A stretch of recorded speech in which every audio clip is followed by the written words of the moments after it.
Assalamualaikum semua. Alright, pertamanya aku ingin mengucapkan ribuan terima kasih tak terhingga kepada korang semua yang dah subscribe channel ini, yang sentiasa menyokong, yang dah tonton video-video aku. Aku ingin mengucapkan ribuan terima kasih banyak-banyak sebab kerana korang semualah aku berjaya sampai ke tahap ini di mana channel ni telah mencapai milestone yang terbaru iaitu 100,000 subscribers.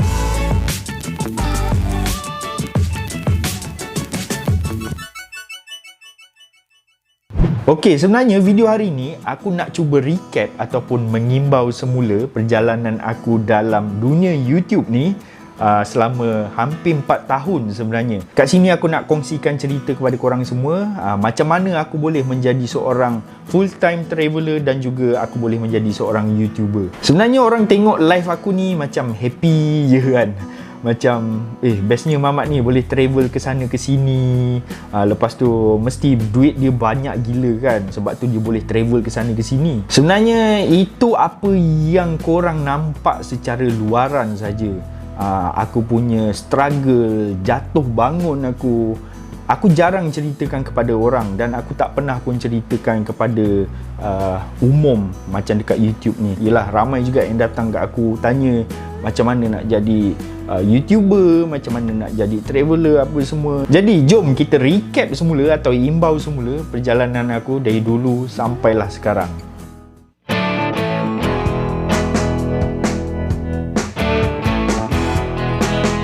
Sebenarnya aku mulakan YouTube channel aku ni pada bulan November tahun 2017 dan video yang pertama aku upload kat dalam channel aku ni tajuknya adalah My First Ever Vlog, A First Step Dream to Travel the World.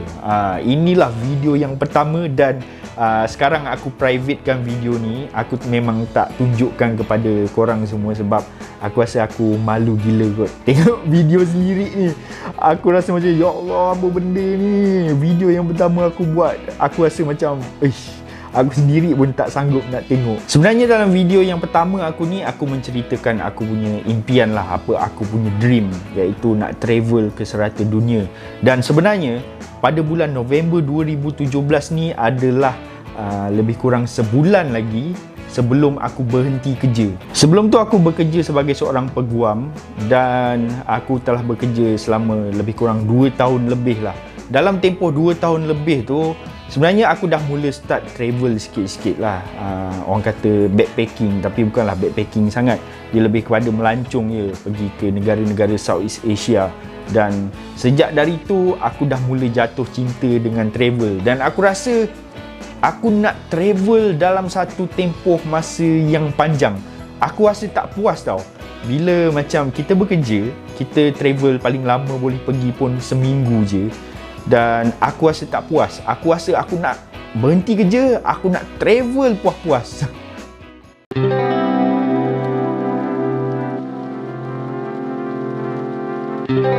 Pada 31 Disember 2017 tu, itulah time aku berhenti kerja. Dan aku berhenti kerja time tu sebenarnya dengan tujuan untuk aku travel. Waktu tu aku rancang aku nak travel start mungkin dari UK ataupun dari Portugal dan balik ke Malaysia dengan melalui jalan darat. Selepas 2 tahun bekerja, aku ada simpanan aku sendiri dan aku pun berhenti dan aku mulakan travel aku tu pada Januari 2018.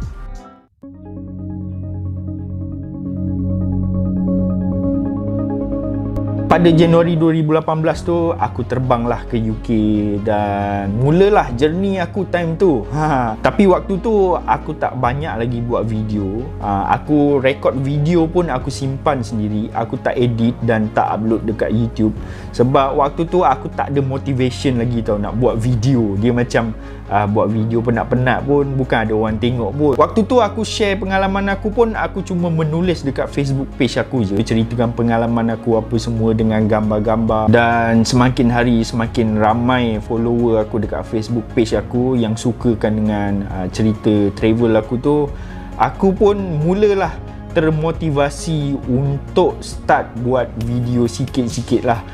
Waktu dulu masa awal-awal journey aku tu, adalah beberapa video je yang aku buat, dan aku start rajin buat video waktu tu dah sampai dekat Kazakhstan. Adalah video sikit-sikit di Kazakhstan, di Kyrgyzstan, dekat China, dekat Vietnam, dekat Laos, dan dekat Thailand. Waktu tu aku memang sangat rajin waktu tu, sebab yelah journey aku dah nak habis. Journey dari UK sampai Malaysia tu dah berada di penghujungnya sebelum masuk ke Malaysia. Dan kebetulan pula waktu tu adalah bulan Ramadan. Waktu aku dan kawan aku lagi 2 orang tu yang travel dengan aku, kita orang dah berada di Thailand pada bulan Ramadan. Jadi aku pun terfikir untuk buat series yang diberi nama Adventura Pulang Beraya. Sebab kita orang target mungkin akan sampai Malaysia lebih kurang dalam beberapa hari sebelum raya.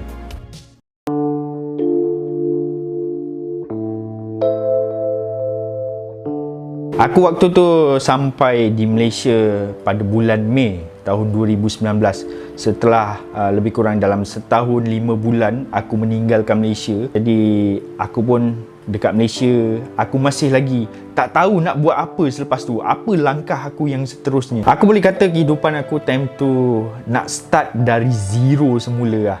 Maksudnya, yelah, kita dah tinggalkan kita punya career dulu, kerja kita dulu. Aku tak ada apa-apa. Aku memang tak ada kerja, aku tak ada apa-apa semua. Duit pun tak ada. Jadi, aku masih tercari-cari macam mana aku nak start from zero. Walaupun waktu tu aku dah start mula buat video dekat YouTube, sebenarnya aku memang tak buat duit langsung dekat YouTube waktu tu. Sebab yelah, ada requirement tertentu untuk korang dapat duit dari YouTube. Time tu disebabkan aku nak start from zero dengan duit tak ada.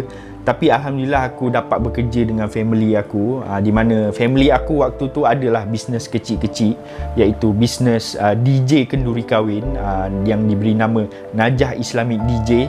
Ini DJ Islamik lah senang cerita. Dan Alhamdulillah lah time tu aku dapat hidup lah juga, walaupun sebenarnya sesak juga. Dengan upah DJ yang aku dapat tu, bolehlah aku lepak dengan kawan-kawan aku, pergi minum kopi ke apa. Dalam masa yang sama juga aku cuba untuk mencari kerja waktu tu, tapi aku tak nak kembali kerja sebagai seorang peguam tau. Sebab tu ramai orang tanya kenapa aku tak nak jadi peguam semula. Sebab bagi aku, bila kita dah travel ni dalam satu tempoh yang panjang, kita dah biasa duduk luar, dah biasa outdoor, aku memang tak sanggup nak balik semula ke dalam office, rasa terkurung kat dalam office. Time tu aku cari kerja, aku cuba cari travel agency lah. Sebab travel ni adalah benda yang aku minat. Jadi aku cuba untuk apply dekat travel agency.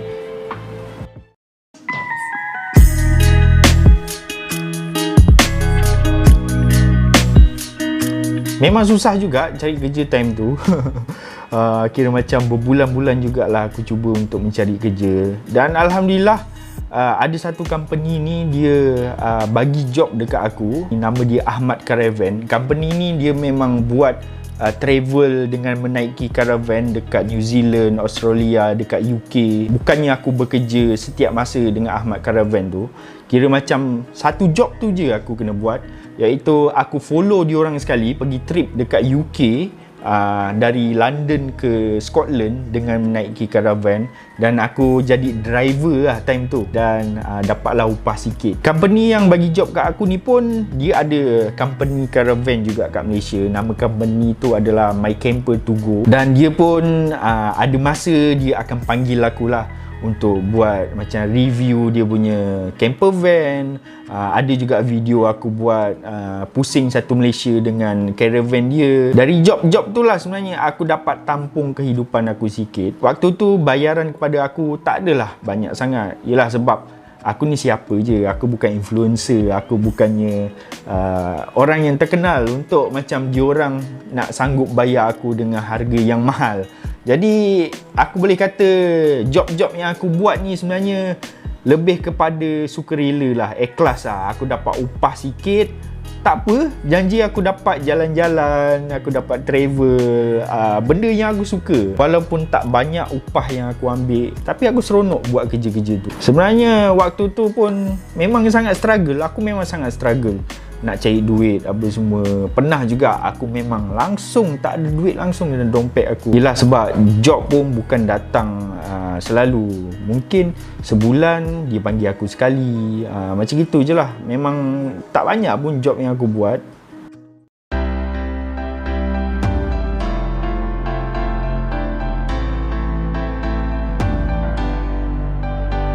Kemudian pada bulan Oktober 2019, Alhamdulillah aku waktu tu telah macam mendapat satu anugerah daripada kerajaan Johor waktu tu. Dia macam anugerah tokoh belia lah macam itu. Aku rasa kelakar juga bila aku dapat anugerah tu, sebab aku tak tahu apa benda ketokohan dalam diri aku sampai boleh mendapat anugerah tokoh belia tu. Tapi Alhamdulillah jugalah, sebab pada waktu tu bila aku dapat anugerah tokoh belia tu, aku pun sebenarnya mendapat sagu hati dari kerajaan Johor dan juga pihak KPRJ, Kumpulan Prasarana Negeri Johor waktu tu. Dan diorang sudi nak sponsor aku untuk aku punya next project. Waktu tu sebenarnya diorang dah offer aku dah kira macam duit sagu hati, sebab aku punya pencapaian travel dari UK sampai Malaysia melalui jalan darat tu kan. Dan diorang pun minta aku buat paperwork, hantar dekat KPRJ paperwork tentang aku punya next project. Dan aku pun hantar lah, dan Alhamdulillah mendapat kelulusan, dan diorang pun bagi akulah sejumlah duit untuk aku mulakan next project aku. Disebabkan itulah maka terhasillah siri ke Korea kita kayuh. Di mana aku waktu tu dapat duit tu, aku pergi ke Korea, aku kayuh kat sana selama 25 hari. Dan korang boleh tengoklah siri-series ke Korea kita kayuh tu kat dalam YouTube channel aku ni.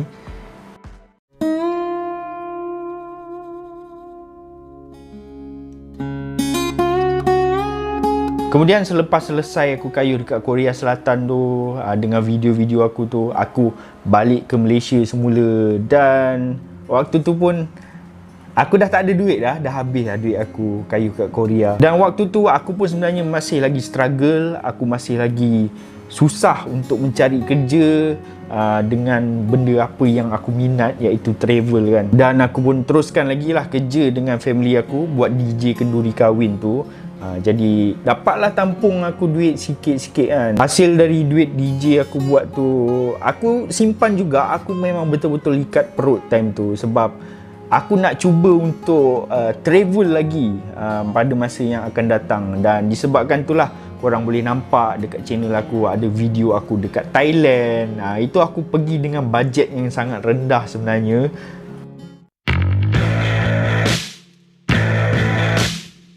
Waktu tu pun juga aku berpeluang untuk pergi ke Sabah. Kalau korang boleh nampak dekat channel aku ni ada video aku dekat Sabah. Di mana sebenarnya aku ke Sabah tu adalah disebabkan business trip lah sebenarnya, sambil bercuti. Di mana aku ke sana sebenarnya disponsor oleh satu company travel dekat Sabah tu.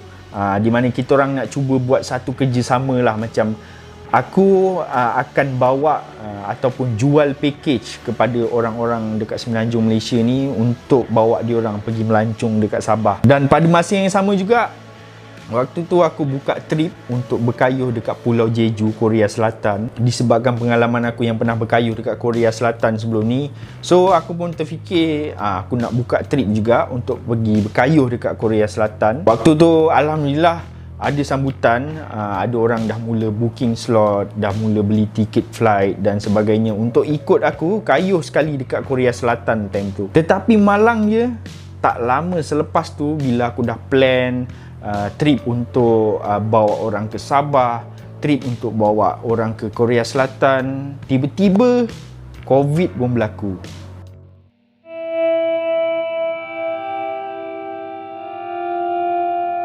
Waktu tu aku rasa memang sangat down gila lah. Aku baru nak start dari zero. Kemudian aku baru cuba bangkit sikit-sikit. Aku nak try buat business tourism. Tiba-tiba COVID berlaku. Yelah, trip-trip ke Sabah cancel, trip-trip ke Korea cancel. Jadi aku terpaksa pulangkan duit orang. Aku sendiri pun dah mengalami kerugian. Memang waktu tu waktu yang paling lowest point dalam hidup aku. Aku kerap nangis serius, sebab aku rasa macam Ialah dugaan yang datang saya tiba-tiba ni di saat aku baru nak bangkit, aku baru nak mulakan langkah untuk hidup kan, start dari zero. Tiba-tiba jadi macam ini. Dengar aku tak ada kerja, dengar aku tak ada duit, aku memang tak tahu nak buat apa time tu. Nak mengharapkan dengan DJ kenduri kahwin pun waktu tu kenduri kahwin pun tak boleh buat.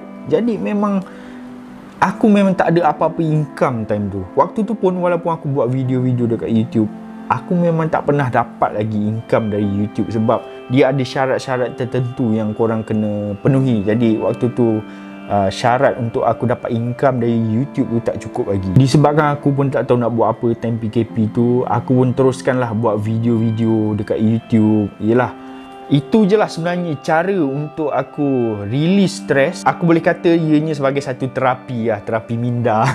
Sebab waktu tu pun aku pun sebenarnya dah ada follower aku yang follow journey aku sebelum ni, yang tengok video-video aku. Bila aku buat video, bila orang suka, bila orang komen, aku baca komen-komen tu, aku rasa seronok tau. Sebab yelah, kita penat-penat buat video kan, lepas tu orang suka, orang komen, kita baca satu-satu, aku tersenyum, aku happy sebab mendapat sambutan, mendapat sokongan kan. Itulah cara aku untuk terapi diri aku di waktu aku tengah berada di lowest point kat dalam hidup aku time tu.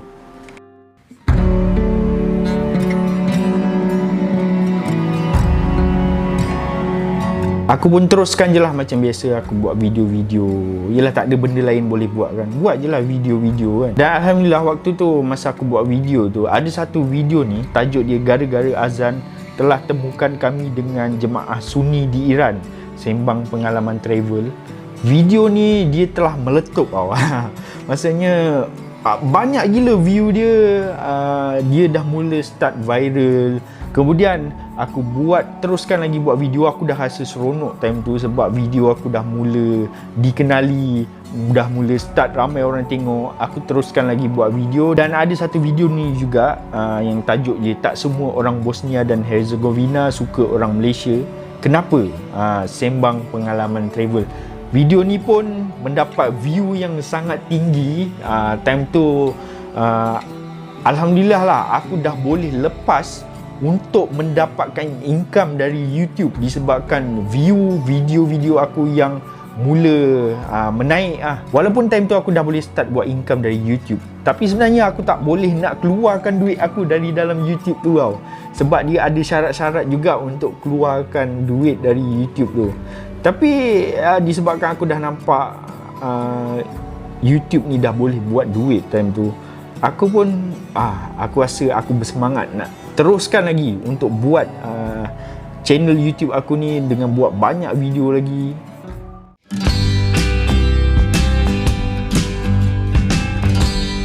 Aku kira macam buat video, aku kumpul duit kat dalam YouTube aku tu. Aku tak ingat bulan berapa aku boleh keluarkan duit dari YouTube aku. Bila aku keluarkan duit YouTube aku tu, waktu tu gaji pertama aku yang aku dapat, yang aku kumpul tu, aku dapatlah lebih kurang dalam RM8,000. Tapi aku tak merasa lah semua RM8,000 tu aku bayar hutang-hutang orang apa semua. Aku bagi duit dekat mak ayah aku. Yang ada kat tangan aku time tu lebih kurang dalam RM1,500 je yang tinggal. Dan dengan RM1,500 tu pun aku pun decide rasa macam aku terfikir aku nak travel lagi. Sebab yelah, ini benda yang aku minat. Aku buat video-video travel apa semua. Aku dengan RM1,500 tu aku terdatang satu idea untuk buat Kayuh Malaysia series ni lah. Ya, lagipun aku pernah berkayuh dekat luar negara kan. Aku tak pernah berkayuh kat Malaysia. Jadi aku rasa ini adalah peluang yang terbaik lah. Maka terhasil lah video-video Kayuh Malaysia series tu. Alhamdulillah video-video Kayuh Malaysia aku tu mendapat sambutan yang betul-betul menggalakkan daripada korang semua. Dan disebabkan korang yang menonton video-video aku tu, aku boleh kata aku punya income dekat YouTube ni dah mula stabil sedikit demi sedikit. Aku nak kata dengan buat YouTube ni aku boleh dapat duit banyak ke tak? Sebenarnya aku tak adalah buat duit banyak sangat dekat YouTube ni. Tapi bila video-video aku ditonton ramai orang, bila views tinggi, maka pendapatan aku pun makin tinggi lah. Jadi aku nak ucapkan ribuan terima kasih banyak-banyak kepada korang semua yang memang sentiasa tak jemu-jemu menonton video-video aku, dan korang sebenarnya telah menyumbang kepada inilah apa yang aku buat sekarang ni. Disebabkan korang yang sentiasa menonton video-video aku pun dapat income dari YouTube, dan dari income dari YouTube tu aku boleh travel. Okey, kalau nak recap balik dari awal sampai sekarang kan, perjalanan aku dalam dunia YouTube ni sebenarnya adalah satu perjalanan yang panjang dan sangat mencabar bagi aku. Sekarang Alhamdulillah aku dah ada pendapatan yang aku boleh kata selesa lah dari YouTube dan dari Facebook. Setelah bertahun, 3 tahun lebih, hampir 4 tahun aku buat benda ni, dengan duit aku dah habis banyak, aku laburkan duit aku. Dengan masa yang aku dah habiskan banyak, aku laburkan masa aku dan tenaga aku yang aku dah banyak habiskan. Alhamdulillah akhirnya di hujung-hujung ni dia terbayar juga. Sebab tu aku rasa macam emotional gila lah bila aku dah berada kat tahap ni. Sebab mungkin pada orang lain, diorang mudah untuk capai kalau mungkin YouTuber lain dari kosong sehingga ke 100,000 subscribers dalam masa yang singkat. Tapi aku ambil masa yang sangat lama, dan aku rasa journey tu memang sangat memorable bagi aku. Terima kasih banyak-banyak tak terhingga, terutamanya kepada mak ayah, kepada keluarga yang sentiasa support apa yang abang buat, kepada mak ayah, adik-adik semua. Terima kasih banyak-banyak kerana memahami, kerana support dari dulu sampai sekarang. Kepada kawan-kawan aku, geng-geng LPAC, diorang ni, aku anggap diorang ni sebagai adik-beradik aku lah, walaupun lain mak, lain ayah. Sebab diorang yang sentiasa menghulurkan tangan ketika aku jatuh lah. Time aku tengah sesak, time aku tak ada duit, mereka sanggup bagi pinjam duit kat aku, dan mereka memang sentiasa support lah. Terima kasih banyak-banyak. Dan terima kasih juga kepada travel mate aku, Azmi dan juga Iggy. Bagi aku, tanpa diorang ni aku takkan berjaya untuk merealisasikan impian aku tu untuk travel overland dari UK sampai Malaysia. Terima kasih banyak-banyak Azmi, Iggy. Diorang memang the biggest part kat dalam journey aku ni. Dan yang terpaling penting, kepada korang semua, terima kasih banyak-banyak yang memang dah support, yang tengok video-video aku, yang subscribe. Aku ucapkan ribuan terima kasih banyak-banyak. Aku tak tahu nak ucapkan terima kasih macam mana lagi, tapi kalau tak kerana korang, aku tak akan berada kat tahap ni.